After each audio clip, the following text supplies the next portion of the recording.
Open your heart. Express to everyone. Here, yes. Open your heart. Here, no. You, Me, meet together. your heart. Open my heart.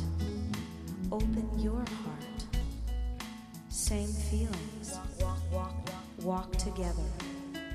My world. Open my heart. Open your heart. Open your heart. Your pain. Heart. Hug you. Walk together. My world. My pain. Heart. Walk together. My world. Here. Yes. Here. No. See. Yes. See. No. Talk. Yes. No. Talk. No. Closed heart. Open heart. Express. Walk together. My world. Open heart. Walk together. Walk together. Open your heart. Open your heart.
Hello, and welcome to my performance, The Hearing World Around Me. I hope to show you how the hearing world has influenced me throughout my life. My stories will also give you some insight into the deaf world and some idea of what it's like to be deaf. I've chosen Kanan to help you understand my stories. Kanan is not an interpreter. He's a hearing friend who lives in the hearing world around me. He'll mirror my performance with words for the hearing members of the audience.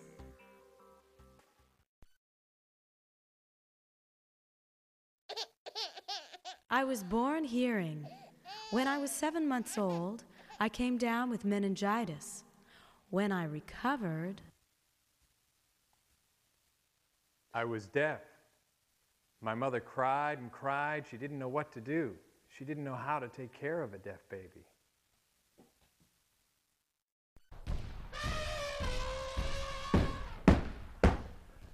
I used to have these terrible nightmares of elephants walking. And my mother would come into my bedroom and she'd say, "Everything's okay, go back to sleep." And she'd tuck me back in and I'd go back to sleep. And again, these nightmares would come, elephants walking. So one day, I went down into the basement to play, and I was playing around, and eventually I got kind of tired, and so I went to sleep.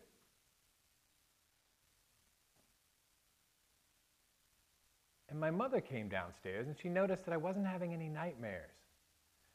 So she just picked me up and brought me up to my bedroom, and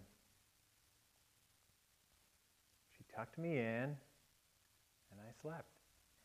Later, I realized that I was having the bad dreams because the floor on the second level was thin.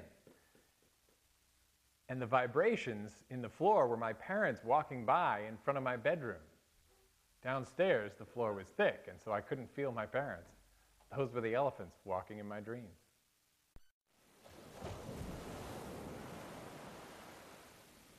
When I was 5 years old, I didn't read much, but my older sister did. And my older sister was reading the book Moby Dick, and my grandmother walked up to her and said, "What's the book about?" And I said, "I know. There's this big fish, and this little boat behind it, and they harpooned it." And my grandmother said, "How did you know that?" And I said, "I saw the black and white movie on TV, Moby Dick."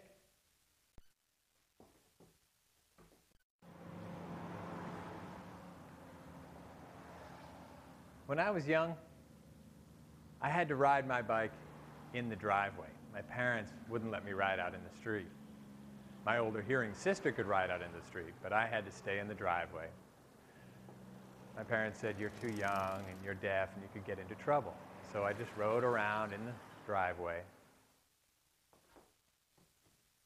But one day I was feeling kind of mischievous, and while my mother was hanging up some clothing on the clothesline, I biked out into the street. And I was just riding along. And I looked behind me and I noticed there was a huge truck behind me, but I didn't care about that. I just kept riding along. Then I noticed my mother coming behind me. And I pedaled as fast as I could, and I wasn't paying attention where I was going, and I fell into a ditch. And my mother stormed up to me and grabbed me under one arm and the bike under the other arm, carried us home, put me back in the driveway and said, "Stay here."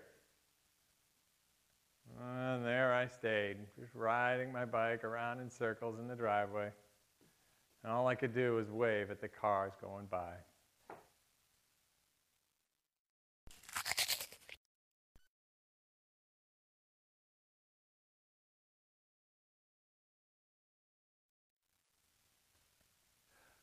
When I was young, I wore a hearing aid. What it consisted of was a microphone box on my chest and these straps that would go over my shoulders and around my waist, and an earphone in each ear.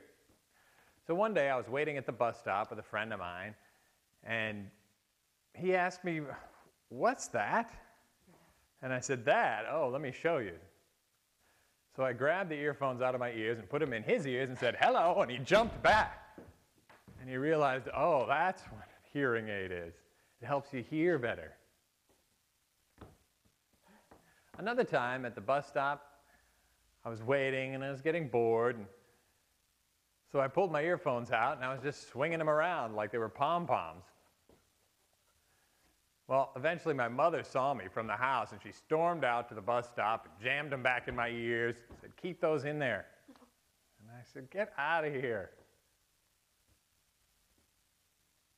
So as soon as she left, I popped them back out again and I was twirling them around, and eventually one of the little ear molds popped off and started rolling down the street. So I grabbed it and stuck it back on and tried to pretend like nothing happened.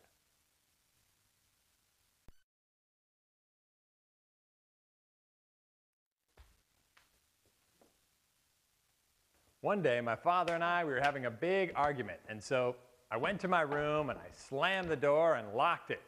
And he came up to my door and he was trying to figure out how to communicate with me. And so he eventually got the idea to get down on one knee, and he got a piece of paper and he shoved it under the door. And so I picked it up and I wrote back to him and shoved it under the door, and we went back and forth like that for the whole argument.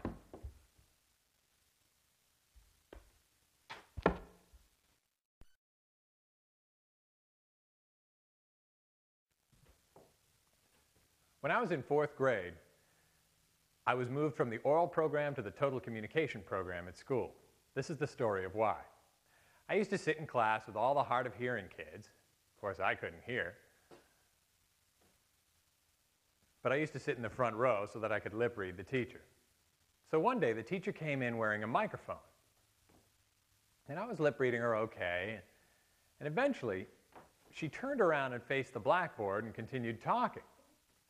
Well, I couldn't understand her. So I tapped the kid next to me and I said, "What's she saying?" And so he started mouthing the words, and I could kind of understand, but it wasn't working very well. So I raised my hand and I said, "Teacher, please turn around so I can lip read you." And she said, "No, I want you to practice listening to my voice." How am I supposed to do that? What a bitch. So I went home and I told my mother, "I hate that teacher."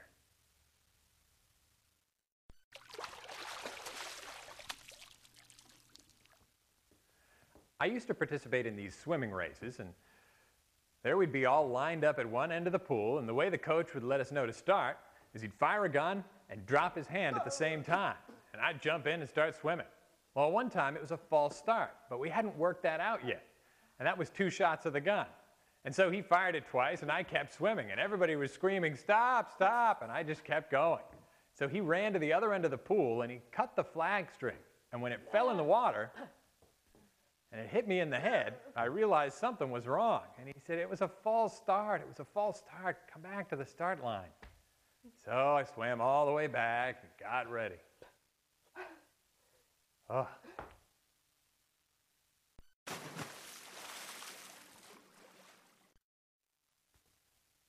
After the swim meets, we would have a community picnic at the community pool. And my favorite game that we played was called Slippery Watermelon. And what it was, we would get a watermelon and we would cover it with cream cheese and get it all slippery and throw it in the deep end of the pool. And everybody would jump in the pool and fight for the watermelon. And the first one to get it out was the winner. I really wanted to play this game, but all the grown-ups told me, "You know, you're too young and you're deaf and you can get into trouble in the deep end. There's a lot of commotion going on there." But I really wanted to play. And I was stubborn. They couldn't stop me. So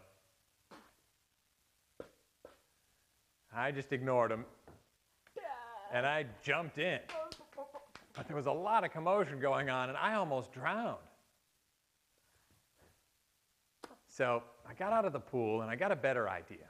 I decided to kind of inch my way along the edge of the pool, and I dove down under the water and underneath the group of people fighting for the watermelon, and I just grabbed it.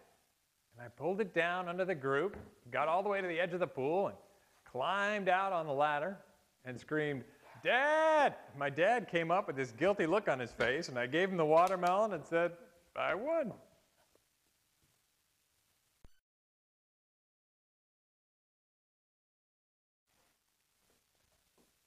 One day I was in my bedroom and I was in front of the dresser the mirror on it and just playing around, and I started singing a song. Just signing to myself, and my mother came in the room and said, "What's going on in here?" And I said, "Oh, nothing," and I ran out to play.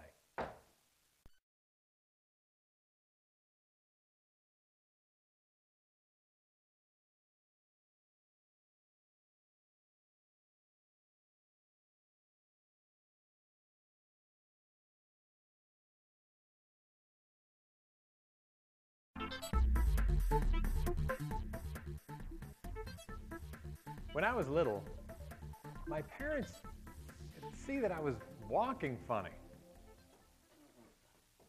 It looked like I was drunk. But they realized it was because I had a balance problem. And so they took me to modeling school so that I could learn how to walk properly. And so I went, and in modeling school, they taught us how to walk with a book on our heads.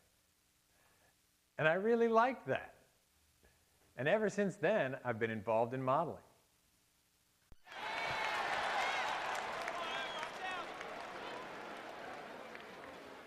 I used to be a figure skater, and I would go to these competitions. They'd always be held in a big rink with a huge audience around the rink, a row of judges, and there'd always be one guy standing way back next to the Zamboni machine, and that was my dad. And what he would do is he would let me know when the music started. He would hold up his hand, and then he would drop it, and I would start my routine and skate all around the rink, and when the music was getting ready to stop, he would hold up his hand again and drop it, and I would know to stop. I used to wonder if he felt silly or stupid or embarrassed, but I don't think so. I think it showed that he was proud of his deaf daughter.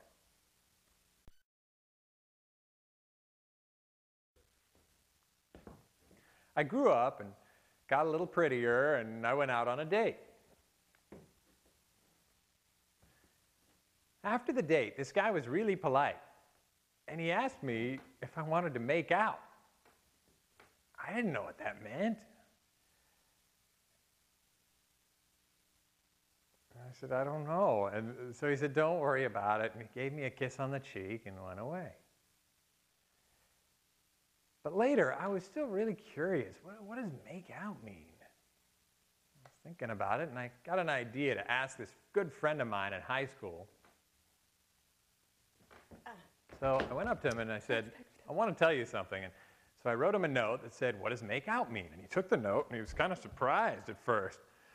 And he thought maybe he could write it out to me, but it didn't really seem like it was working. So he said, "Can I show you?" And I said, yeah, show me. What does make out mean?" And he was like, "Really?" And I said, "Yeah, show me. So he wrinkled up the paper and put it down, and he looked all around, and then he did. Oh, that's what make out means.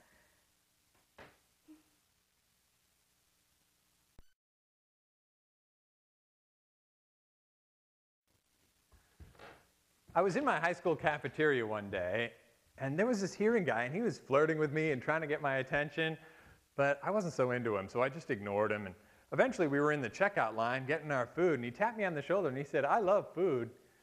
And I was lip reading him. I thought he said, "I love you." So I hit him, and he said, No, the food, I love the food. And I said, "Oh, the food." Eesh, I just got out of there in a hurry.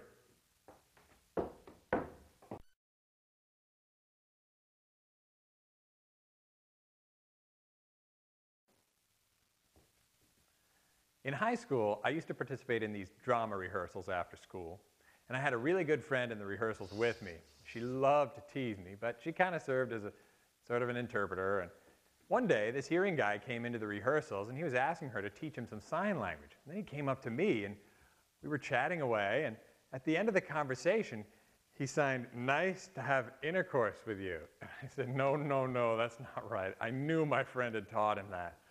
So I said, No, this is how you do it. It's nice to meet you. After that, we dated for 3 years. Homecoming Princess. I was sitting by the lockers doing my homework when an announcement came over the school's PA system. Attention all students. It said that I was a finalist for Homecoming The Princess. finalists for Homecoming Princess are Patricia Bruce. My friends came running to congratulate me, but I didn't know what was going on. One of them said, "You made the list of finalists for Homecoming Princess." What? Me? A homecoming queen? I couldn't believe it.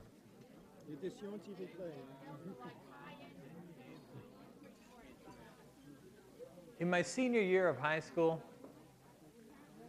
my friends always used to invite me out to clubs and parties and groups and meetings and stuff, and I used to go. But everybody was always talking. Nobody knew sign language. And I always felt really left out. Looking back on it, I wish I had told them, "Hey, learn sign language." But I never did.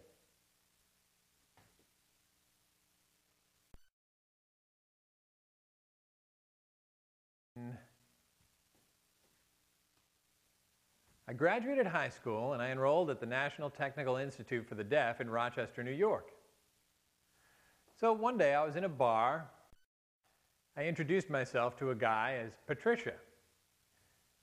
And then he turned around and introduced me to one of his friends as Trix. And I said, no, that's not my name. My name's not Trix. And he said, I don't like Patricia. It's hard to pronounce. I like Trix. That's easier. That name spread like a spilled glass of water that I can't clean up. After that, my name's been Trix.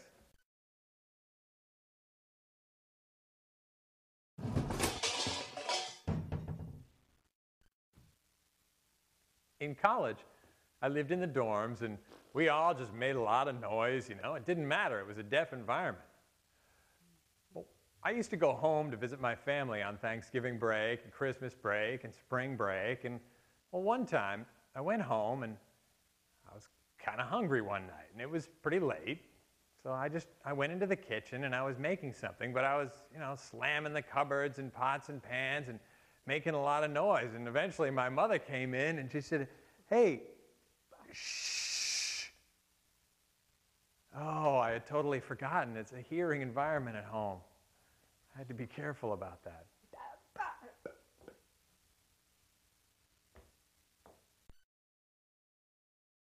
Crying through the phone. One night I was crying in my dormitory room. I decided to call my mother, but she wasn't home. As I spoke with my father over the TTY, he asked me, "What's wrong?" I wondered how he knew that I was crying. I was using an old TTY with an audiophone coupler. He could hear me through the TTY.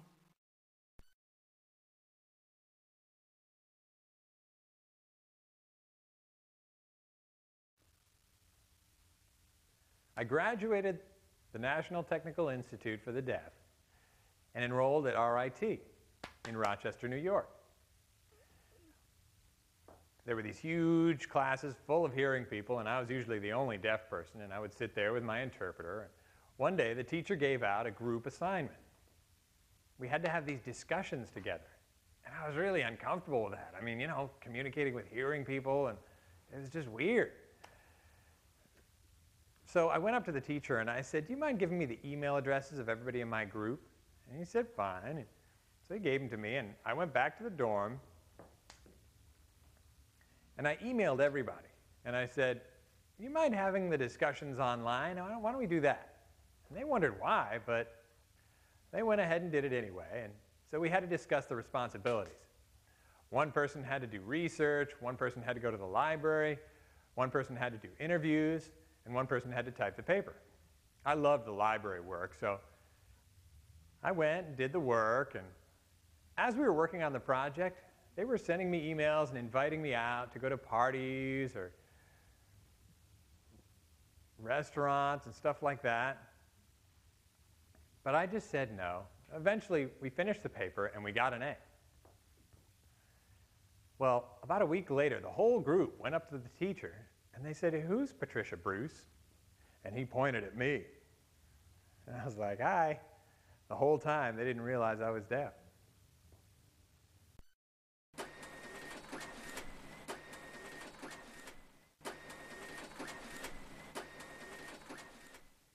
in college, I was working and I was making some copies, and I saw a friend of mine, and I waved at her, and she didn't see me.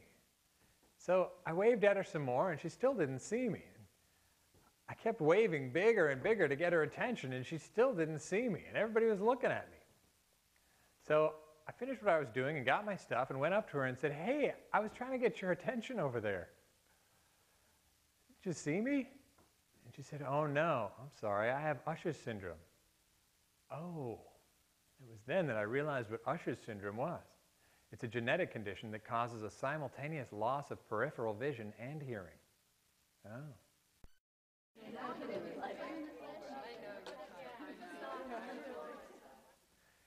I used to go to these conventions, and they'd always be held in hotels, and there'd be women all over the hotel.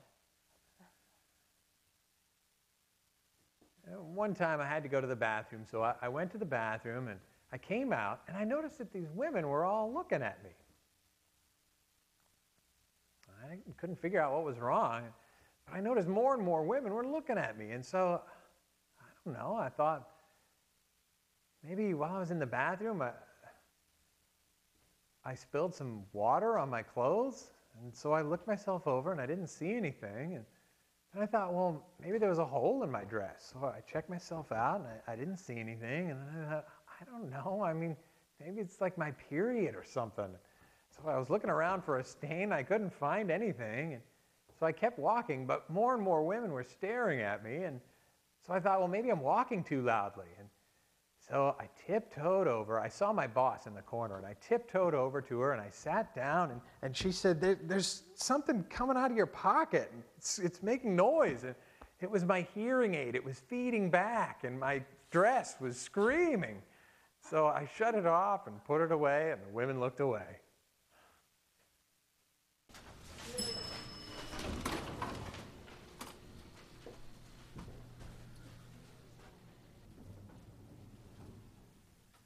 I was at work, and I had to make some copies, so I was doing that, and then I needed to get on the elevator, so I pushed the button, and I waited, and when the doors opened up, there was this guy standing on the elevator, so I just got in front of him, and he was saying something to me, but I couldn't hear him, so I just ignored him, and eventually the doors opened up again, and there was a friend of mine there, and she got on the elevator, and she was hearing, but she was a signer, and so we just started chit-chatting away. And then he said something, and she turned around and looked at him, and then he turned all red.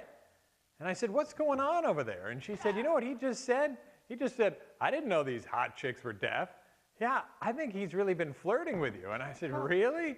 And she said, "Yeah, I think he's really flirting with you." Oh, well. We just got off the elevator.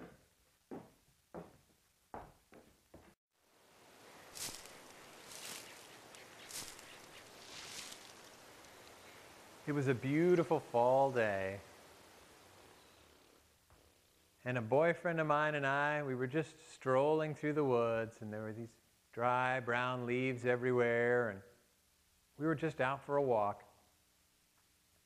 And he tapped me on my shoulder, and he said, "Trix, what's your wish?" And I said, "My wish?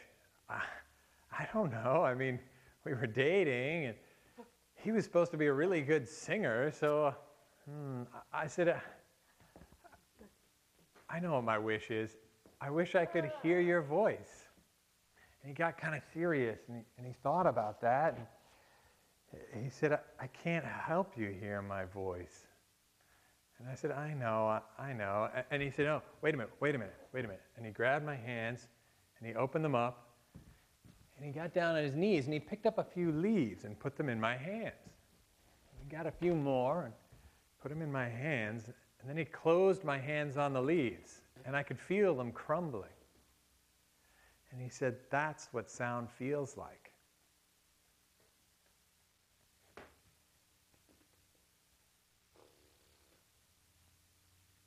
And I said, "Oh, thank you."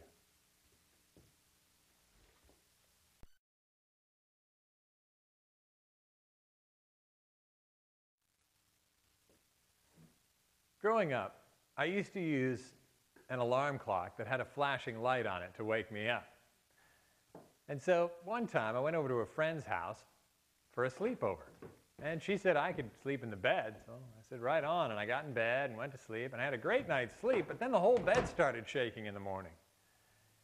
And I realized she had one of those shaking bed alarm clocks. And so I pushed the buttons on the clock and it stopped shaking and I went back to sleep. And 5 minutes later, the whole thing started shaking again.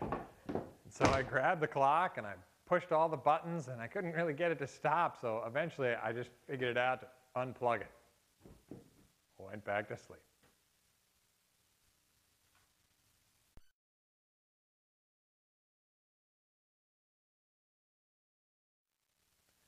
I went to the hospital to visit a friend one time. And I was looking for the room and I got lost. And so I decided to go to the information desk and ask for some help. And I said, you know where my friend is? And the lady there started to explain it to me. And I said, no, I can't hear. So then she started shouting at me. And I said, no, I can lip read. So then she started exaggerating her lip movements. And I couldn't understand it at all. It's almost impossible to understand exaggerated lip movements.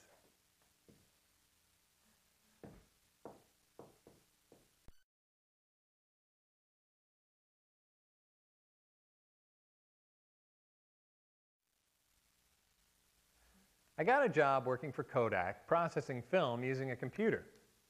So I had this new boss, and he didn't know anything about deaf culture, but we communicated well, and he was teaching me how to use the computer to process film. He was always busy, though, on the phone or talking to somebody, and I needed to get his attention because I had a lot of questions learning the computer. So anyway, I decided I would tap him to get his attention. And he got all startled and jumped up, and I realized he wasn't used to being tapped. As a deaf person, I was used to people tapping me to get my attention. And eventually, he learned. And he learned that it was okay to tap, and pretty soon everyone in the office was doing it.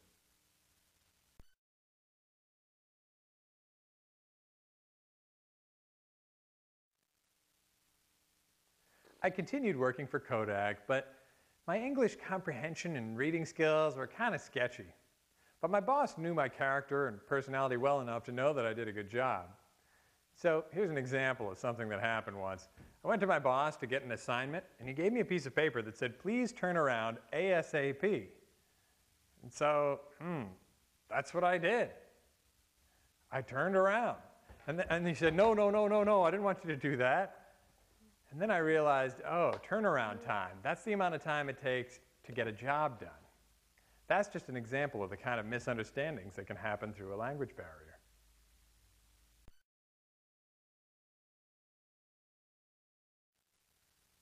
I continued working for Kodak, and one time I was going to the secretary in my office to get some assignments, and she gave them to me, and after explaining to me the assignments, she said, if you have any questions, look for Paul.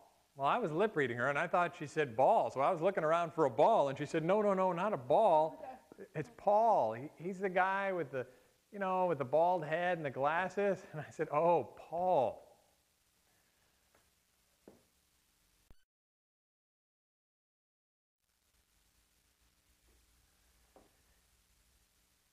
I still worked at Kodak, but I worked for a different boss, and I worked continuously, and eventually my wrists started hurting. And so I'd take these little breaks, I'd sneak out to the bathroom or the water fountain or get a snack, and pretty soon my boss noticed me, and he said, what's going on? Get back to work. And I said, my wrists are hurting. And he said, well, go see your doctor. And so I went to see my doctor, and he checked me out, and he said, yep, you got wrist problems, so you need to relax a while. And so he gave me a letter that said, take some time off work. And I was like, yes. So I showed it to my boss, and he looked at it, and he said, no, I need you to keep working. I can't do without you. Go see the Kodak doctor. So I went to see the Kodak doctor, and he checked me out. And he said, I want you to go see this nurse, this ergonomic nurse. And so I went to see this nurse, and she started asking me all these questions. She asked me how old I was when I became deaf, and how long have I been using the TTY telephone, and how long have I been using sign language? And I said, look, what's important here is that my wrists are hurting. And she said, don't worry. Here's what I'm going to do. For 3 days, I'm going to follow you. I'm going to watch everything you do and watch everyone around you and take notes. Don't tell anyone why I'm there and don't tell anyone what I'm doing. And so she did. She followed me and she even put plugs in her ears while she watched me and watched everything around. And she saw other people chit-chatting and taking breaks, and I just sat there working, uninterrupted. And she took a lot of notes, and 3 days later, she called a meeting. They had an interpreter there for me, the nurse was there, the doctor was there, my boss and my boss's boss, and the HR manager was there. And she released her findings. She said there are 2 reasons her wrists are hurting. First of all, there's no teamwork going on. She's deaf and she doesn't get interrupted, and so she just works continuously, and everybody else is taking these chit-chat breaks. The other thing going on here is that you have antiquated equipment, and that can cause injury. I was shocked. Wrong way. I was walking to my classroom. I soon found myself fighting my way through a huge crowd of students leaving the building. I wondered why everyone was leaving school. The vice principal asked me, "Where are you going?" I told him I was going back to class. He said, "This is a fire drill, silly." I didn't hear the fire alarm during break time.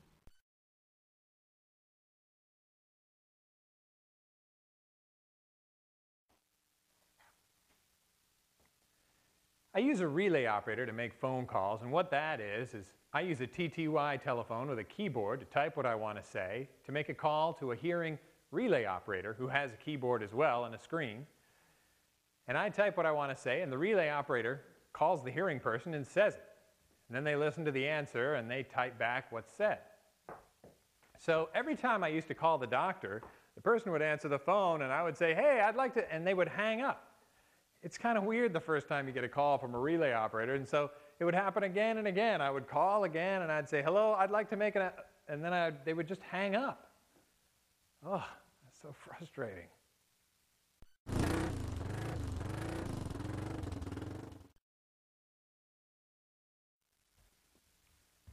I went out on a date one time, and he brought me back to my car, and we said goodnight, and he started walking away, and I started the engine, and he came running back, and he said, wait a minute.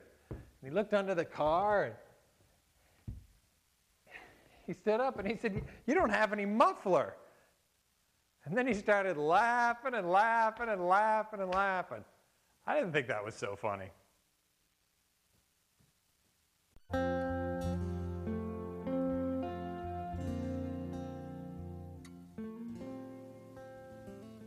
I went out on a date one time to this fancy restaurant, and we were seated at this beautiful table with this gorgeous centerpiece in the middle and flowers, and I had to go to the bathroom, so I went, and I noticed these people kind of moving slowly on the dance floor, and I was kind of curious about it, but when I got done, I came back, and I was asking my boyfriend what was up, and I knocked over the centerpiece, and there was water all over the place, and I realized I'd totally screwed up the moment. It was like a romantic moment, and I should have just kept my mouth shut and let my boyfriend get in the mood.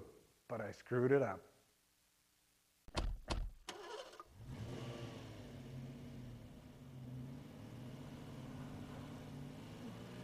I went on a road trip one time with a boyfriend of mine, and he was driving, and he wanted to listen to the radio, and I wanted to take a nap. But I could tell that he was a little worried that the radio was going to bother me. Of course, it wouldn't. So I took a nap, and eventually this big truck passed us by. And I shot up in my seat, and he turned down the radio. But it wasn't the radio that had woken me up.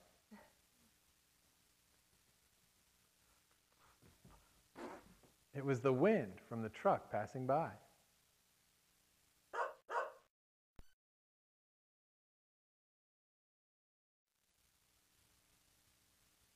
I used to use a hearing dog. And what a hearing dog is it helps you hear. It hears things like a knock at the door or a fire alarm or the phone ringing. That's what a hearing dog is. So one time, I was out walking with my dog in the park, and we were just walking along, and all of a sudden, he just stopped. And I said, "What's wrong?" And he just sat there with his ears back and he was looking behind him. And I looked around and I didn't see anything. And I said, come on, come on. And he just sat there. So I walked back and I looked around and I realized that my keys had fallen out of my pocket. They were right there on the ground. And as soon as I picked them up, he started jumping all around and he was ready to go again. And I said, good dog.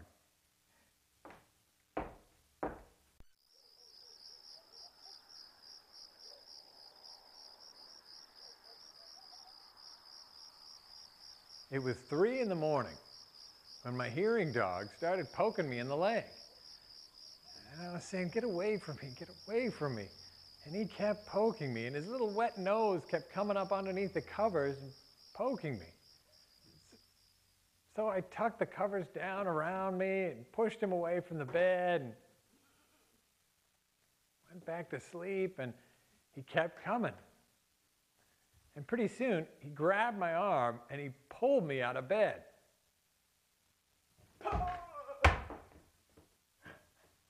And he started jumping all around and leading me to the back door. And I was like, what? What is it? And I went to the back door and I pulled the curtains aside and I saw a friend of mine back there knocking on the door. And I opened up the door and said, what's up? My friend really wanted to talk. And I said, it's 3 in the morning. And the dog was jumping all around, all excited. So I told the trainer about that. And the trainer said, that's great. You have a really smart dog. I mean, what if it was the fireman or a policeman at your door at 3 in the morning? I guess so.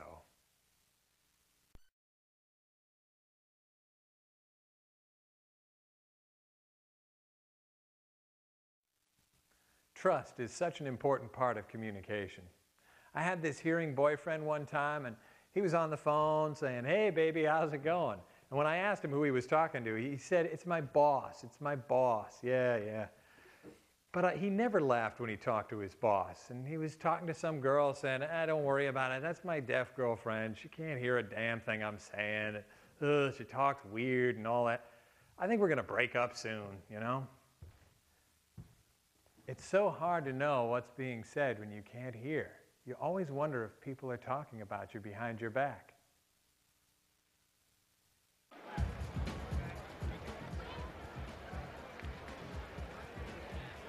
I was in this bar one time, and it was really loud. Music cranking, and it was packed with people, and I was standing next to this statue of a shapely woman. So anyway, this hearing guy came up to me, and he was talking to me, but my speech wasn't so good at the time, so he couldn't really understand me. So then he put his ear up to my mouth, and I was like, not the ear, ugh. So then he started shouting in my ear, and I couldn't hear him, so I said, I can lip read you. So I started trying to lip read him, but he had this big mustache, and it was impossible to understand. So then he made this gesture, and I said, oh, you're talking about the statue over there. And he said, no, no, no, I'm talking about you. And then he just turned around and left. That happened to me a lot, that guys would approach me because of the way I looked. But when they found out I was deaf, they would disappear. It was as if they were afraid. Earthquake. While I was changing my daughter Sammy's diapers, I noticed my son Bart looking at something in the kitchen. He was staring straight at the stove. The stove was rattling. I grabbed both my kids and squeezed them tightly. I was wondering why the stove was moving. Suddenly, the shaking increased, and the floor was rising and falling like an ocean wave.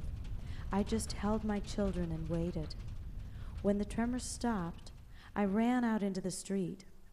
I live in a developing neighborhood, so I thought maybe the shaking had been caused by a construction crew. Nope. It turns out it was the earthquake.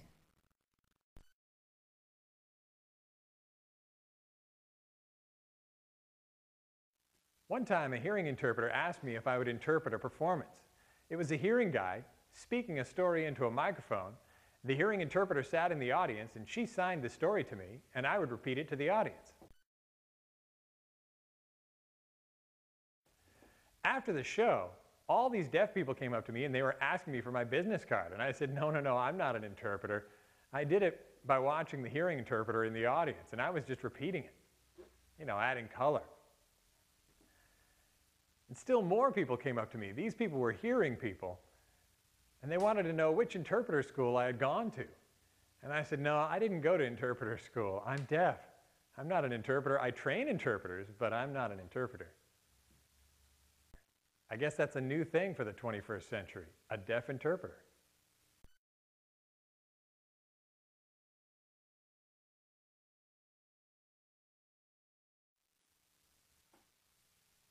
I had this really good friend, and we used to go out and do everything together. We'd play pool and go dancing, go to bars, just about everything.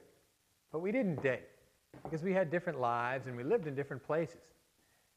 He lived in Virginia and I lived in Rochester, New York. But we kept in touch through emails and paging and faxing and letters and phone calls, whatever we could do to keep in touch.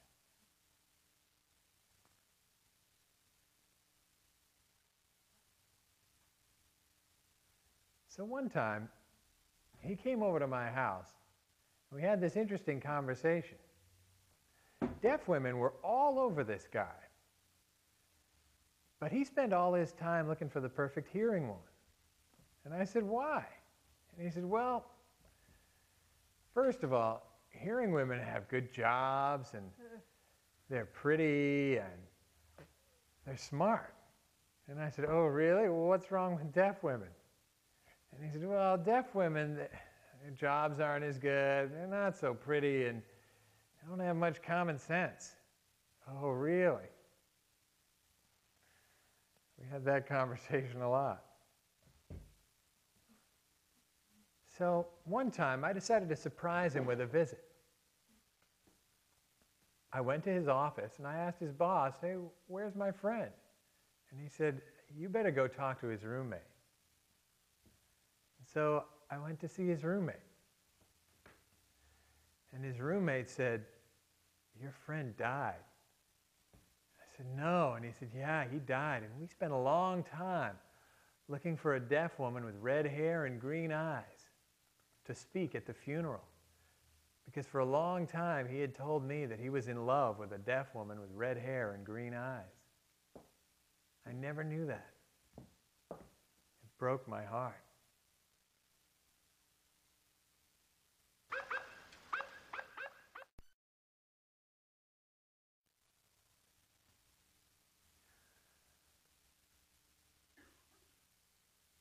I went out to a bar one time, and there were a bunch of fraternity brothers fooling around and playing pool and drinking and getting drunk.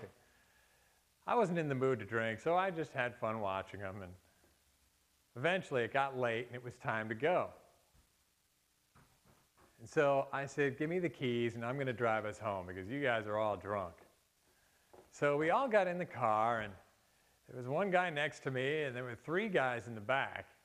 And they were all roughhousing and goofing off and wrestling around and making me swerve all over the road. And I said, hey, come on, cool it. I'm trying to drive. And they calmed down, and then I kept driving, and then they started fooling around again, and I started swerving, and pretty soon a cop pulled us over. And they all straightened up. And the cop came up to the car, and he was talking on his little CB radio, and he was shining a bright light right in my face. But he was holding out his hand, so I figured he wanted my license and registration, so I gave it to him. And then he gave it back to me, and then he started asking me, have you been drinking? And I said, no, no. Are you drunk? And he kept asking me, are you drunk? Are you drunk? And I said, no, I'm not drunk. Then he started doing this weird thing. He was pointing down, and he was saying, blow. And I was staring through the flashlight, and I was like, blow what? And he was pointing down saying, blow. And then I realized that he was holding the tube from the breathalyzer, and he wanted me to blow it. So I blew it. I had no alcohol on my breath, and he let us go. Blow?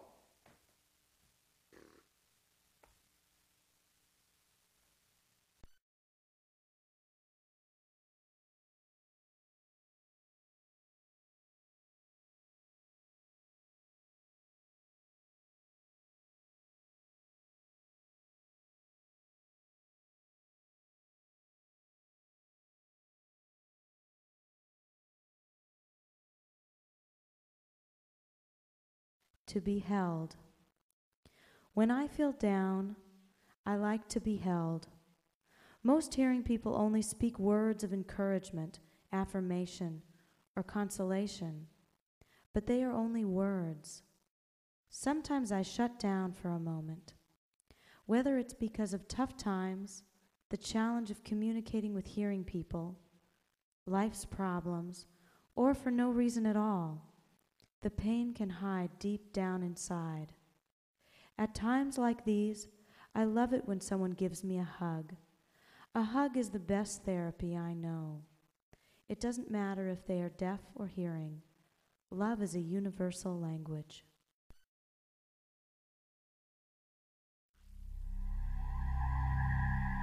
Young, deaf, unfit, tease, struggle, suffer. Why me? Run, hide, close my eyes, safer alone. Sympathy. Realize, can, opportunity, strong, beautiful, deaf, free. Caterpillar, cocoon, butterfly.